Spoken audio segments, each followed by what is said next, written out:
Bueno, pues esta misma tarde el presidente del Ecuador, el expresidente estará hablando de su idea de una América Latina en disputa. Ese es el título del discurso que estará pronunciando en el Museo de la Ciudad de México Rafael Correa.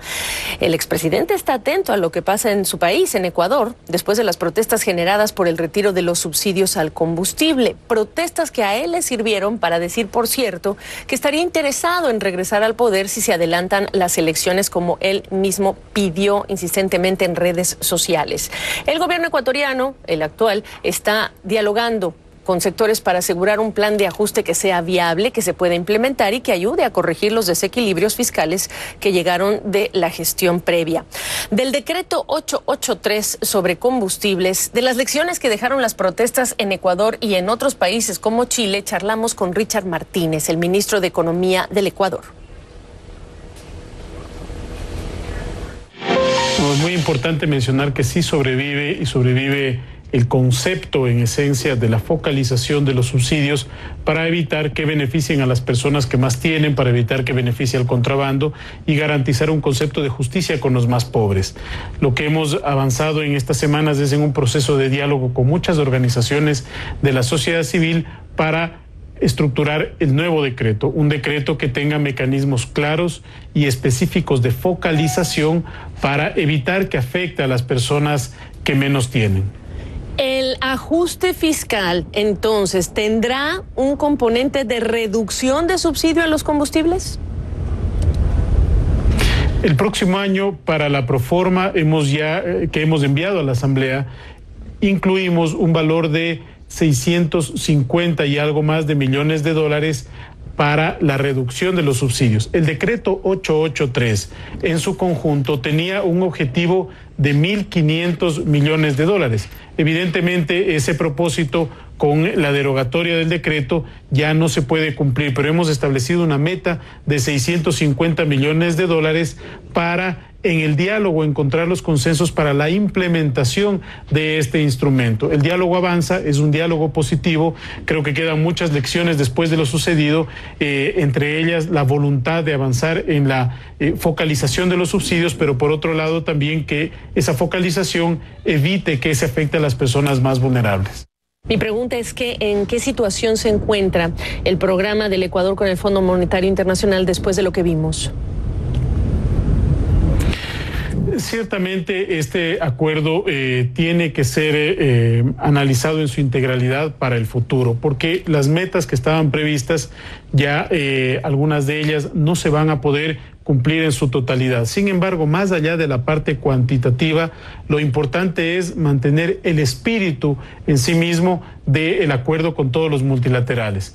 Y el espíritu de ese acuerdo busca reducir el déficit fiscal, tener fuentes de financiamiento mucho más baratas y de largo plazo, también cambiar la estructura en muchos temas que impide, la estructura económica que en muchos temas impide un desarrollo positivo para el país. Por ejemplo, tenemos que hacer reformas por el lado de las empresas públicas. Sí. Hoy mismo se está canalizando una reforma en el Código de Finanzas Públicas, en el Código Monetario, en el esquema tributario para simplificarlo, y todo este conjunto de reformas está acompañado por el financiamiento de los multilaterales. Entonces somos optimistas nosotros de que en las próximas semanas, ya que se viene la próxima revisión de los indicadores trimestrales, vamos a tener primero un cumplimiento de esos indicadores, pero adicionalmente un espacio de diálogo para encontrar un nuevo equilibrio en ese acuerdo con los multilaterales. Ministro, ¿va a tener que salir el Ecuador a pedir deuda el próximo año o les alcanza con lo ya pactado con el FMI? No tenemos previsto una emisión para el próximo año. Tenemos ya saldos disponibles de financiamiento que se van a ejecutar el próximo año. De los multilaterales aproximadamente llegarán cerca de 3.000 millones de dólares. Si a eso le sumamos las otras fuentes de financiamiento que tiene el Ecuador, no va a ser necesario, pero evidentemente el financiamiento con los multilaterales es clave para garantizar la sostenibilidad y el financiamiento de ese déficit. ¿Por qué sí va a funcionar el programa de ajuste en su país? Y ya que hablaba de elecciones, ¿qué lección le está dejando lo que también está viendo en Chile, ministro? Mire, yo creo que la principal lección es que conforme las circunstancias que viven nuestras economías, todos tenemos que ceder para poder avanzar. La derogatoria del decreto 883, a pesar de que tenía un sacrificio económico de por medio, hizo que prevalezca el esfuerzo por mantener la paz en el país. ¿Para qué? Para abrir un espacio de diálogo. Eso quiere decir que hoy es un esfuerzo conjunto el que debemos sostener para reconstruir las finanzas públicas. Estamos con una reforma tributaria en la Asamblea que busca recursos adicionales en un marco de las personas y las empresas que más ingresos tienen. También estamos perfeccionando ese sistema para favorecer el emprendimiento. Eso es una concesión que se hace de lado y lado para poder avanzar. Esa tal vez es la principal conclusión. El momento del país demanda de un esfuerzo colectivo y eso implica ir cediendo posiciones para poder avanzar en esta ruta. En relación a la preocupación de los ciudadanos que usted mencionaba en América Latina, mire, la economía en la región y particularmente en el Ecuador estuvo manejada por un modelo que es el modelo del socialismo del siglo XXI, que hoy busca desestabilizar también varios procesos en la región.